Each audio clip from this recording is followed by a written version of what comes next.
Re go amogela ka tlhamalalo go tswa SABC Studio 10 Auckland Park, Johannesburg. Baagi ba kwa Thohoyandou kwa Limpopo ba mo letshogong moraga gore monna mongwe a bolaye baagi ba le bararo mme morago wa ipolaye ka go ithuntsha. Go begwa fa monna yo wa dingwaga di le 35 a bolaile moagisani wa gagwe ka go mokgama mme morago a utswa sethunya sa gagwe le sejanaga mme a ya go bolaya molekane wa gagwe wa maloba le rragwe bana ba gagwe. Sepodisi sa re mmelaelwa o bone letsatsi moraga mo a ipolaile. Tona kgolo ya kwa Kapa Botlhaba Oscar Mabuyane a re matlhotlhapelo a ko Port St John's a tlhoka tsereganyo go tswa go maphata otlhe a puso go aga sešwa mafaratlhatlha a phutlhameng go aba dijo le bonno go batho ba feta 300 ba ba setseng ba iphotlhere ka ntlha ya morwalela. Go tlhokafetse batho ba le bararo fa magologolo a filwe bonno jwa nakwana kwa holong ya morafe. Tshwarelo mogaetso. Motlatsa mopresidente wa EFF Floyd Shivambu a re puso e tshwanetse go fetola togamano ya yona fa ile gore batla go fedisa mathata a energy mo nageng. Tona ya motlakase Dr. Khosientshora Mokgopa o ntse a etela diteišene tsa motlakase go ralala naga go kopana le bathati ba ba farologaneng go utlwa ka maano a bona a go tokafatsa thebolelo ya motlakase ka maiteko a go fedisa kgago ya motlakase. EFF e dumela fa loeto la tona ya motlakase go ralala le naga le ka se thusi fa puso e sa fetole togamano ya yona ya energy. Fa ana konosetsa loeto la gagwe maabane, Tona Ramokgopa o begile fa go tlile go nna le tiego mo projekeng ya go oketsa station sa motlakase sa Kuiberg. One thing which we are not convinced about now is the approach of government, including of Sputla Ramokgopa, in terms of how he wants to deal with the energy crisis. He is still stuck with the ideological confusion of the sitting government that renewables are just going to be our solution without looking into what other generation capacity which we can then expand on. You can't solve South Africa's electricity crisis without dealing with the generation crisis.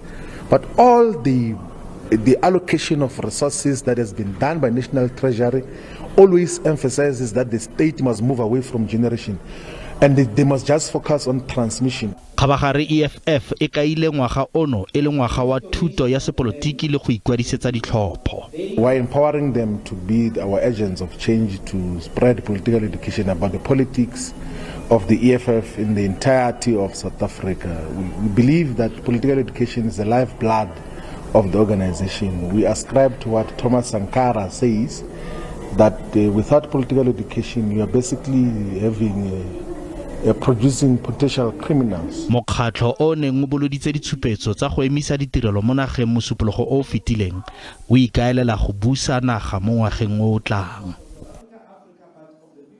Lefapha la metsi le kgelelo leso kwa bokone bophirima le tsweletse go keteka beke ya bosetšhaba ya tlamelo ya metsi ka go etela le go sekaseka mafaratlhatlha metsi kwa Manamakgotheng gaufi le Rustenburg. Baagi ba ntse ba sa kgone go tlamelwa ka metsi ka ntlha ya mafaratlhatlha a onetseng. Leeto la go lekola diprojeke tsa metsi go netefatsa fa di konesediwa ka nako le gore matlo a feta dikete di le 4 a tlamelwe ka metsi. We are here to observe because there is not a problem of the availability of water, but the infrastructure is not adequate and it causes a number of people not to enjoy access to water. An example here in this particular village, they have an old reservoir that is here. This reservoir can only be in a position to carry about 0.6 megaliters of water per day. Borutelo jono jwa metsi jo bo santseng bo agiwa bo solofetse go rarabolola kgwetlho ya metsi eo e bakiwa ke go sa tlhokomelo ga popego theo ya metsi eo e bakang gore go nne le tlhaelo ya metsi. The rollout of infrastructure has reached about 94%, the infrastructure rollout in our communities. However, the reliability of that infrastructure to provide water is lying at around 65%.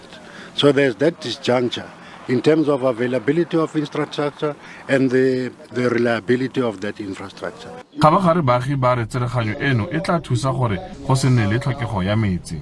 Ra sokola ka metsi, re ka metsi mo bathong ba ileng gore ba borile metsi mo dijarateng. Metsi a leng teng mo Manamakgotheng ke a tsentsweng mo dijarateng.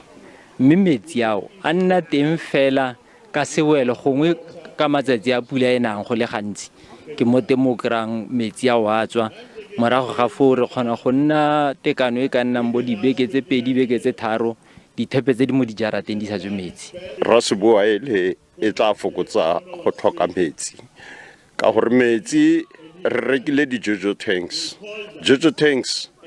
ya 250 liters 2,500 o e tlatsa ka 300 and we are pensioners ro afforda ya bana sometimes ba sekolong go sena metsi lefapha la re lenaane la thebolo ya metsi le ikaeletse go tlhabolola diporojeke di feta 600 bosetšhaba tseo di balelwang go dibilione di le 12 Zebulon Maine, SABC News, Manamakgoteng Village.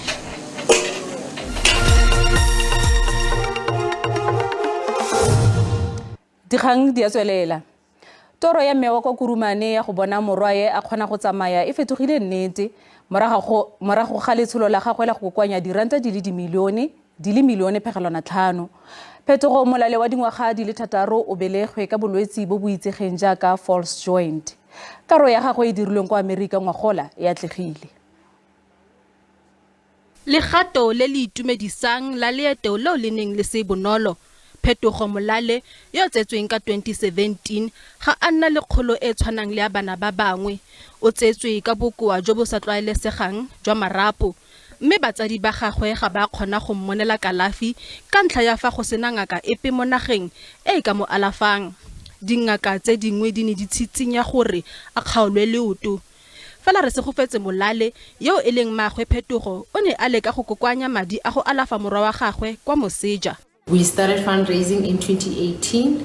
Firstly, we registered a non-profit organization which we used to facilitate all the fundraising.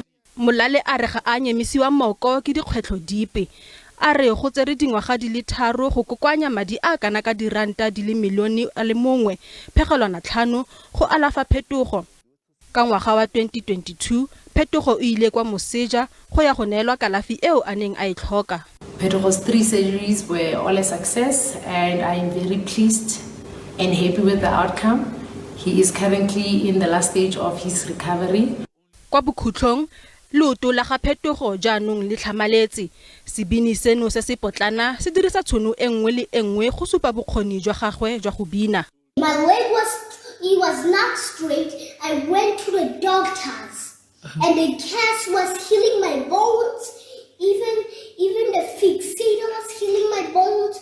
That's why it's straight now. Ditoro tsa gagwe di akaretsa go nna mogaka yo mogolo yo tlileng go tsamaya kwa godimo ga ngwedi ka letsatsi lengwe mme mmaagwe a re o itumeletse fela gore toro ya gagwe e diragetse. Masepala mogolo wa Mangaung kwa Free State o dira ntle le tsamaiso ya leruri le ketapele ya sepolotiki. Se ke moraga go lebogatiro ga Meiara le Musa Khotla. Makoko kganetso a tshwengwa ke gore go tlhoka ketapele go ama thebolelo ya ditirelo. Khosi Kgololitsi wa boraro o garetse letsatsi la bofelo la ditherisano tse di ka ga matlole a go leka go rarabolola mathata a tlala kwa Maseru kwa Lesotho. Fa ne a garela Litsi wa boraro o rile o dumela gore ditherisano tse di tla ka ditlamorago tse di tumedisang tseo di tla dirang gore kontinente e ne sopo sengwe go fedisa phepelo tlase. The government of Lesotho takes seriously the continental decisions to prioritize nutrition in our economic and social development programs. The fact that the government added nutrition in the title of the Ministry of Agriculture speaks volumes. This change may seem on the face of it a bit insignificant, but I would like to believe that it will ensure that nutrition programs and activities get sufficient attention in the planning and budgetary processes of the ministry.